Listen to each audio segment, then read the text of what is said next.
హైదరాబాద్ కొండాపూర్లోని Palamuru grill, hi-tech సిటీలోని Mehfil restaurant, రాయదుర్గంలోని షాగౌస్, గచ్చిబౌలిలోని నవాబ్ రెస్టారెంట్, కాజగూడ ఇగురు రెస్టారెంట్, రామేశ్వరం కేఫ్లలో ఫుడ్ సేఫ్టీ అధికారులు దాడులు కొనసాగుతున్నాయి. ఇక ఈ తనిఖీల్లో అనేక చోట్ల అపరిశుభ్ర వాతావరణంలో ఆహారం తయారు చేస్తున్నట్లు గుర్తించారు. ఎక్స్పైరీ అయినా నిలువ ఉంచిన పదార్థాలను వంటల్లో వినియోగిస్తున్నట్లు, కస్టమర్లను ఆకర్షించేందుకు ఫుడ్ కలర్స్ వాడుతున్నట్లుగా గుర్తించారు. ఇక ఆహార భద్రత, పరిశుభ్రత, నాణ్యతా ప్రమాణాల్లో తీవ్ర లోపాలు బయటపడడంతో పలువురు రెస్టారెంట్ యాజమాన్యాలకు ఇంప్రూవ్మెంట్ నోటీసులు జారీ చేశారు. హైదరాబాద్ కొండాపూర్లోని పాలమూరు గ్రిల్, హైటెక్ సిటీలోని మెహఫిల్ రెస్టారెంట్, రాయదుర్గంలోని షాగౌస్, గచ్చిబౌలిలోని నవాబ్ రెస్టారెంట్, కాజగూడ ఇగురు రెస్టారెంట్, రామేశ్వరం కేఫ్లలో ఫుడ్ సేఫ్టీ అధికారులు దాడులు కొనసాగుతున్నాయి.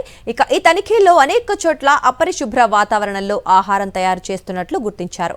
ఎక్స్పైరీ అయినా నిలువ ఉంచిన పదార్థాలను వంటల్లో వినియోగిస్తున్నట్లు, కస్టమర్లను ఆకర్షించేందుకు ఫుడ్ కలర్స్ వాడుతున్నట్లుగా గుర్తించారు. ఇక ఆహార భద్రత, పరిశుభ్రత, నాణ్యతా ప్రమాణాల్లో తీవ్ర లోపాలు బయటపడడంతో పలువురు రెస్టారెంట్ యాజమాన్యాలకు ఇంప్రూవ్మెంట్ నోటీసులు జారీ చేశారు.